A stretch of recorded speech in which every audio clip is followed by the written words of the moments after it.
Hey y'all, thanks for joining me. Having been a Orthodox Christian, a practicing one, for many years now, I do know a few things. I do know that we live in a fallen world and that we humans are broken and we need healing from the great physician, Christ. I also know that God makes something that was bad good. And as you know, if you've been following my channel, I've been doing a lot of videos because of my concerns over scandals in the church.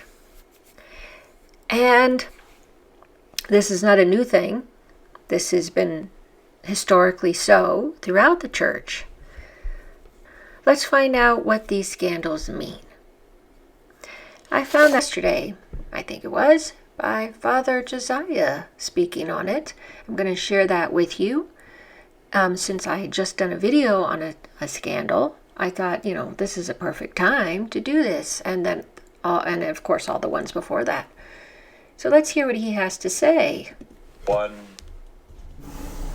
area may have a super devout bishop or priest or both, and this may lead to great prosperity in that church, and another may have a terribly compromised bishop or priest or both, and that may lead to great pain and great compromised witness.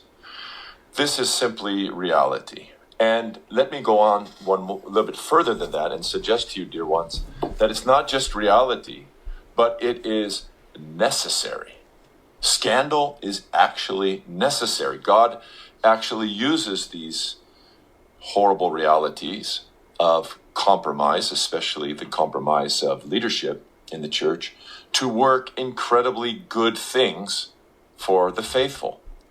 And in this sense, that there is great profit to be had by the providence of God through scandals outbreak in the church. And let me explain that a little bit more. First of all, that the necessity of it is found in our Savior's teaching in St. Matthew 18, where the Lord talks about scandal and how scandal is unavoidable. It is inevitable that scandals come, he says, but woe to that man by whom the scandal comes. So the fact that God in his loving providence uses scandal for his glory and for the upbuilding of the parish and the upbuilding of the churches doesn't mean that the person who commits the scandal is off the hook. Okay, so we learn right there, he's going into this about what scandals are, what they happen, and it's just reality.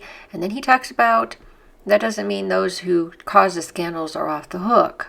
So let's go back and finish what he has to say here. So, it's necessary, it's inevitable that scandals come, but woe to that man by whom the scandal comes, especially if he scandalizes the little ones. This is the greatest of all scandal. If he scandals the young ones, then it would have been better for him not to have been born. What a thing to say. He'd be like a man with a millstone hung around his neck and thrown into the depths of the sea. This is the future of the one who causes scandal, especially of bishops and priests who have sworn loyalty to Christ and are entrusted with the care of his sheep. When we scandalize the sheep, there is literally hell to pay. Wow.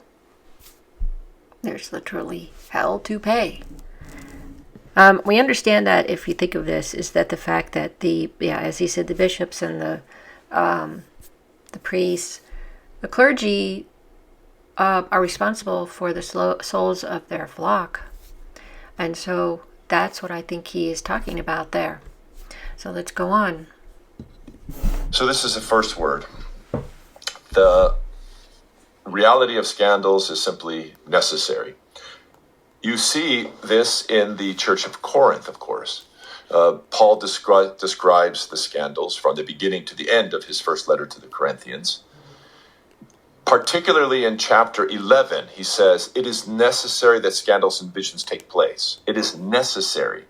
Chapter 11, verses 18 and following. It's an incredibly challenging and important text. The context in which he is speaking this is the context of scandal in the Eucharist and in the Eucharistic assembly, in its liturgical problems, and the Church of Corinth had many liturgical problems addressed. Wow, and it's necessary as he said, and boy, lots of problems there. Throughout the letter, there was division, there was irreverence in the reception of the Holy Eucharist. There was the trampling of one upon another, terrible factions. But Paul says that this is necessary.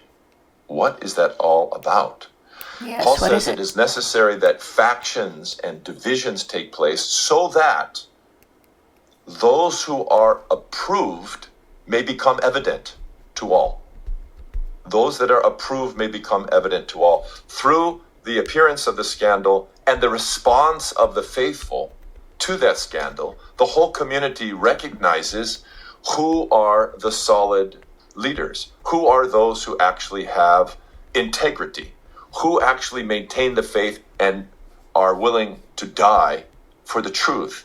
The church discovers this through the outbreak of divisions, scandals, and the response to it. It's really important because, it says it's there right in St. Paul, right? And then he's talking about how it's necessary and important in a way because it basically